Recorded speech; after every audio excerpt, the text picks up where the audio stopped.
Para ser contemplado. Los santos padres se preguntan ¿por qué Cristo muere crucificado? ¿Cómo está el Cristo de la buena muerte? Podría haber muerto, por ejemplo, en la lapidación, o podría haber muerto Cristo en la flagelación. Menuda flagelación presenta Gilson, que parece que es verdad que fue así.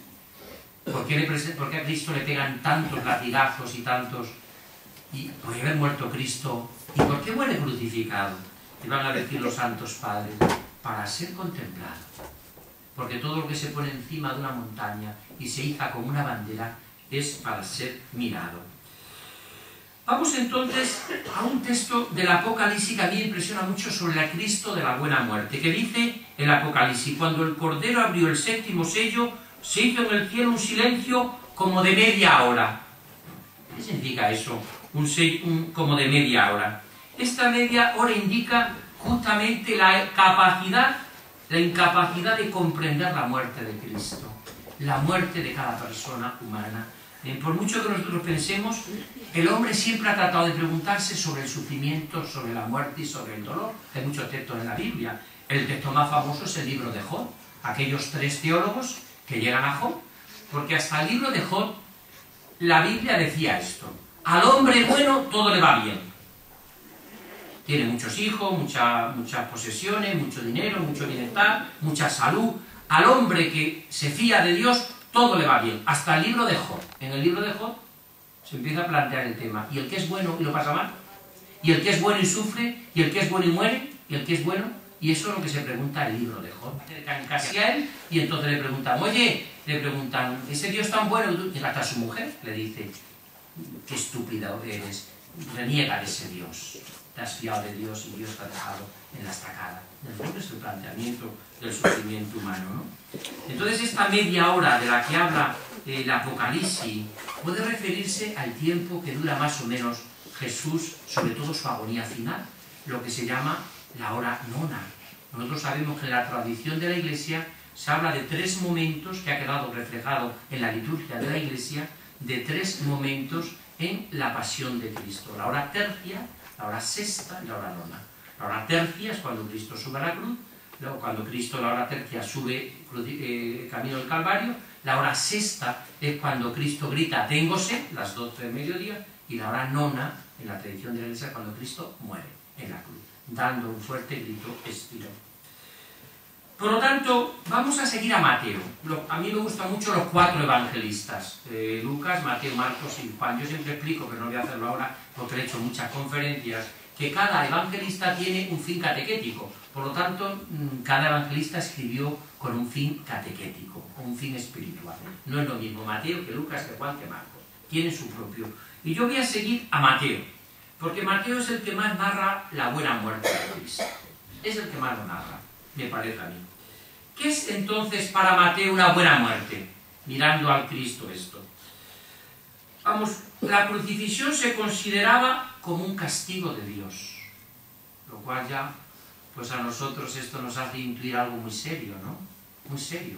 Y es que, porque dice el texto de Gálatas que cita Pablo, maldito el que pende de una cruz. Por lo tanto, de cierta manera, Cristo crucificado es maldecido, incluso por Dios, por su Padre, porque eso lo dice la Escritura. Por lo tanto, ¿qué es una buena muerte? Jesús muere en que no le ha seguido prácticamente nadie. Solamente está junto a la cruz María, un joven, Juan, que por eso ahora con motivo de la visita de la cruz le hemos explotado mucho, porque es así. Juan era joven y estaba junto a la cruz. Los jóvenes también han sido capaces de soportar a veces el escándalo de la cruz.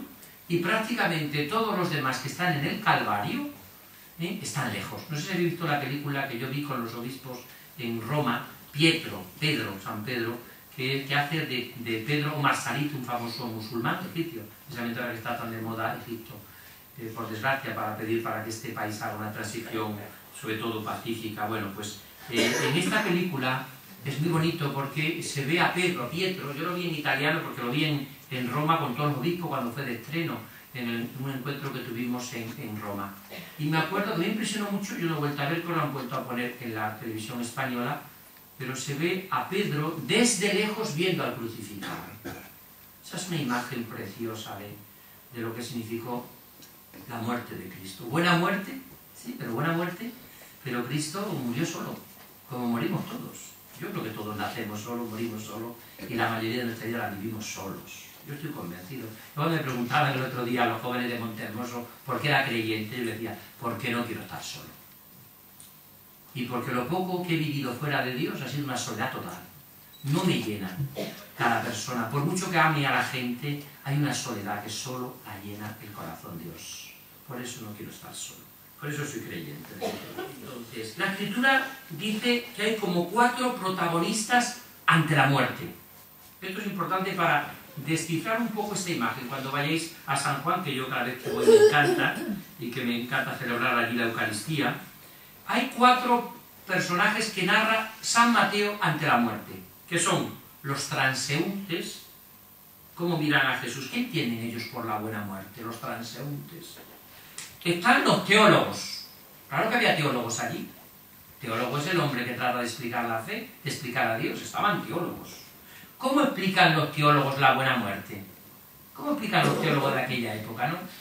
Los teólogos no son norma de fe para la Iglesia ni para nada. Los teólogos, pues sí. Un teólogo es siempre la persona que sabe explicar verdaderamente la fe tal como lo explica la Biblia, la palabra de Dios, ¿no? Los religiosos de su tiempo, ¿cómo se encuentran ante la muerte los teólogos? Porque dicen cosas muy finas de la muerte, ¿no? Si este es hijo de Dios, pues que se baje de la cruz y creeremos, que le salve quien tanto le quiere. Tremendo esto, ¿no? Pero es que fijaros que la muerte de Cristo narra nuestra propia muerte también, nuestro propio sufrimiento.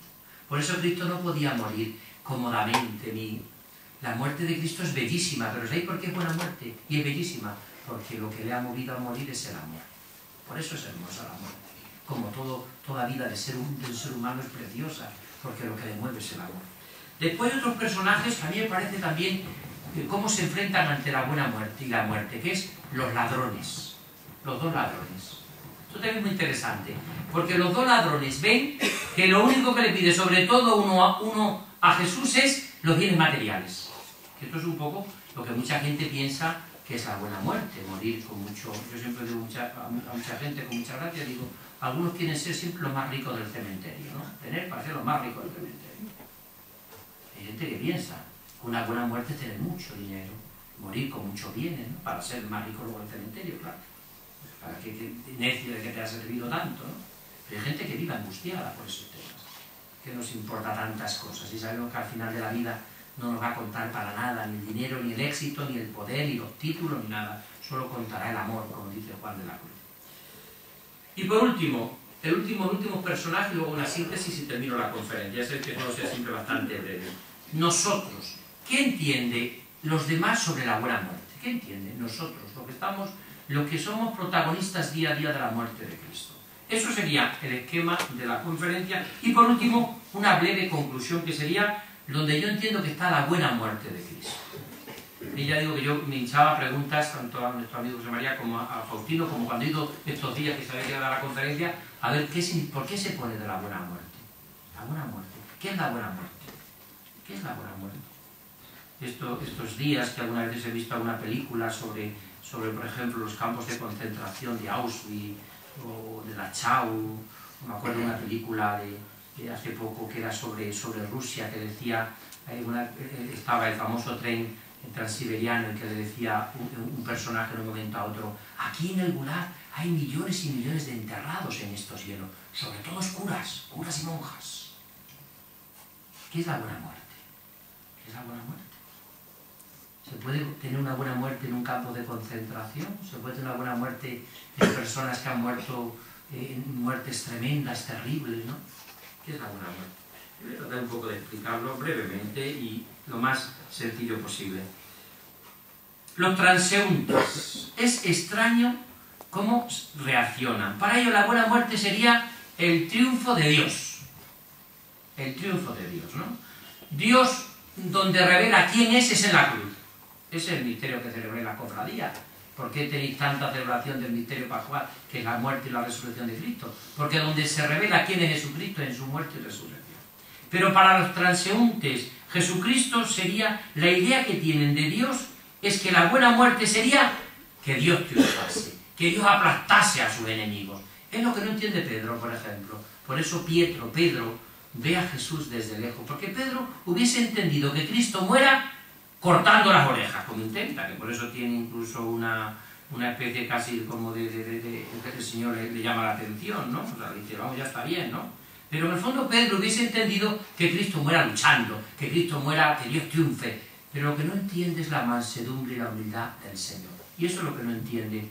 Para los transeúntes, la buena muerte de Cristo hubiese sido su triunfo, que hubiese aplastado al enemigo. Eso que nos gusta tanto a nosotros, a los cristianos, ¿no? A veces no es tanto que triunfe el cristianismo, sino a veces aplastar a los demás. Es lo que yo llamo muchas veces que hacemos la pastoral de pegarle la cresta a todos los demás que no piensan como nosotros. Eso nos encanta a todos.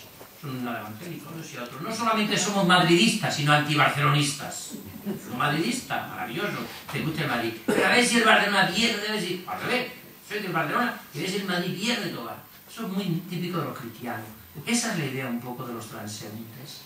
No es tanto para ellos la buena muerte, el triunfo de Jesús, ¿qué sería? Que aplastase a sus enemigos.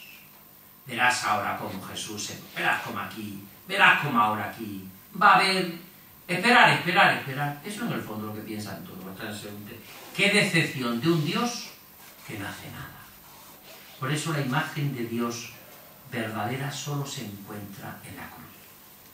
Y la buena muerte de Jesús es que Jesús muere pues como un hombre más. Muere decepcionado, muere abandonado, muere como un fracasado Jesús.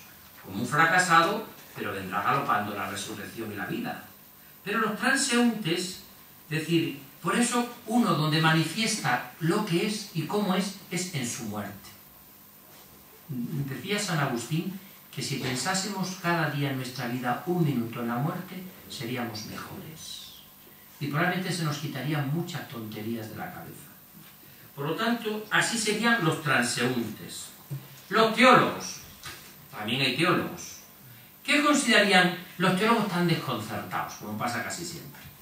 ¿Por qué? Porque la teología es fidens querens intellectum, que decían los místicos y los teólogos, ¿no? Sobre todo San Alberto Magno, fidens querens intellectum, es decir, la fe que busca entender, eso sería la teología. Y ellos no entienden nada ante la muerte de Cristo.